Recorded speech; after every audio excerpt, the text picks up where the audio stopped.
peuple du monde libre. Nous sommes Anonymous. ACTA, qu'est-ce que c'est? C'est l'accord commercial anti-contrefaçon. C'est un accord international protégeant le droit d'auteur, le copyright et la propriété intellectuelle. Nous ne nous battons pas contre ces valeurs, qui existent déjà, mais contre des aspects de ce traité qui vont à l'encontre des intérêts du peuple, et de beaucoup de nos libertés. La première chose à savoir au sujet d'ACTA, c'est que le texte touche absolument tous les aspects de notre vie quotidienne, depuis la voiture que l'on conduit, autant que l'on passe sur les réseaux sociaux, YouTube, en passant par nos médicaments et les repas de famille.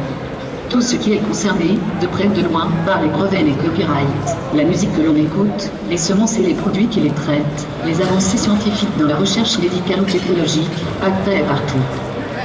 ACTA permet aux détenteurs d'un brevet ou d'un copyright de déclarer, comme contrefaçon tout ce qui s'inspirera, ressemblera ou fonctionnera comme sa création. Toute contrefaçon est interdite et criminelle. Ainsi, un médicament générique, au même titre qu'une chanson copiée, de votre ordinateur à votre baladeur, pourront être décrétés illégaux, et son possesseur déclaré criminel. Mais ça va au-delà de ça. Une simple vidéo d'un concert, ou un MP3 envoyé à votre frère, peuvent tomber sous le coup de cette loi, autant que des semences, envoyées en Afrique pour aider à nourrir des populations affamées. Pour être appliqué, ACTA autorise donc l'accès à toutes vos communications, afin de vérifier s'il y a présence d'un contenu illicite. Et pour être sûr que ce soit fait, le traité rend les fournisseurs de services, hébergement, accès à Internet, responsables de vos activités. Comme si la lecture de vos communications personnelles, violant l'article 8 de la Convention européenne de sauvegarde des droits de l'homme et des libertés fondamentales, ne suffisait pas, cela incitera les FLI à restreindre vos accès à certains sites, voire modifier les contenus que vous envoyez.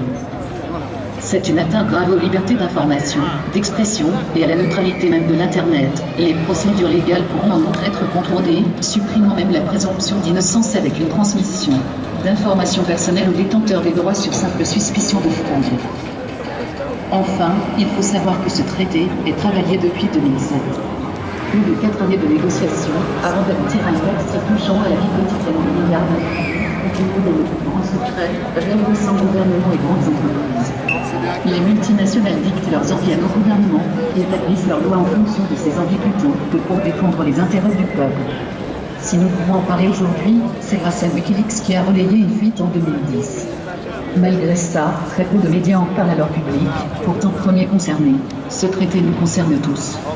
Contrairement à ce que veulent nous faire croire les ayants droit et les gouvernements, ce n'est pas un projet anti-piratage, mais une atteinte quotidienne de tout le monde, sur toutes les facettes de sa vie. Nous nous battons pour nos libertés, pour l'information. Rejoignez-nous, informez-vous, et combattons ensemble. Tous concernés, tous citoyens, tous unis. Nous sommes anonymes, nous sommes légion, nous ne pardonnons pas, nous n'oublions pas, redoutez-nous.